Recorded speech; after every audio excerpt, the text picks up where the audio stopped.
ব্ৰহ্ম ধৰ্ম পৰিচালনা কমিটিৰ গোল্ডেন জুবলিৰ লাই কোটা স্থাপন কৰা এটা কাৰ্যকৰী কাম আছিল।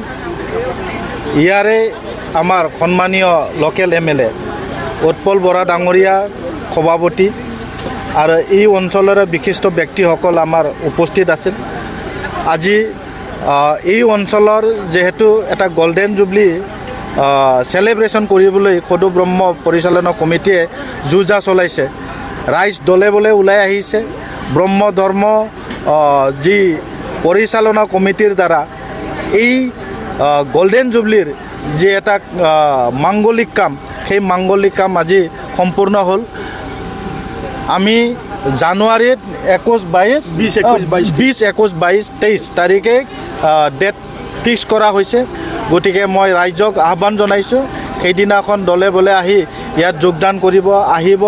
আশা কৰিছোঁ পৃথিৱীৰ শান্তিৰ কাৰণে, ৰাইজৰ শান্তিৰ কাৰণে ইয়াতে যজ্ঞ আহুতি দিয়া হ'ব আৰু ৰাইজৰ মংগলৰ কাৰণে এই ব্ৰহ্ম ধৰ্ম পৰিচালনা কমিটিয়ে গোল্ডেন জুবলি ইয়াত চেলিব্ৰেশ্যন কৰিব।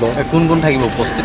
ইয়াত উপস্থিত আমি সন্মানীয় অসমৰ chief minister doctor Himanta Biswa Sarma ডাঙৰীয়াক আমন্ত্ৰণ জনাইছোঁ আৰু BTRৰ চিফ সন্মানীয় প্ৰমোদ বড়ো ডাঙৰীয়াক আমন্ত্ৰণ জনাইছোঁ। গতিকে তেখেতসকলৰ উপস্থিত ইয়াত আমাৰ গোল্ডেন জুবলি চেলিব্ৰেশ্যন হ'ব। Thank U.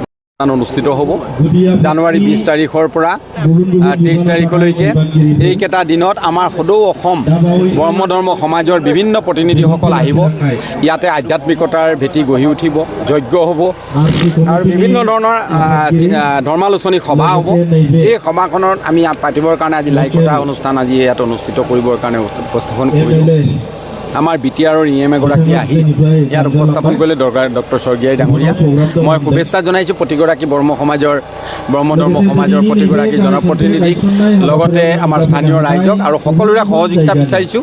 এই অনুষ্ঠানটো যাতে সকলোৰে সহযোগত মই এগৰাকী জনপ্ৰতিনিধিৰ লগতে RC কমিটিৰ মই সভাপতি হিচাপে মই সকলোৰে সহযোগিতা বিচাৰি অনুষ্ঠানটো যাতে সাফল্যমণ্ডিত কৰিব পাৰোঁ তাৰ প্ৰয়াস কৰিছোঁ।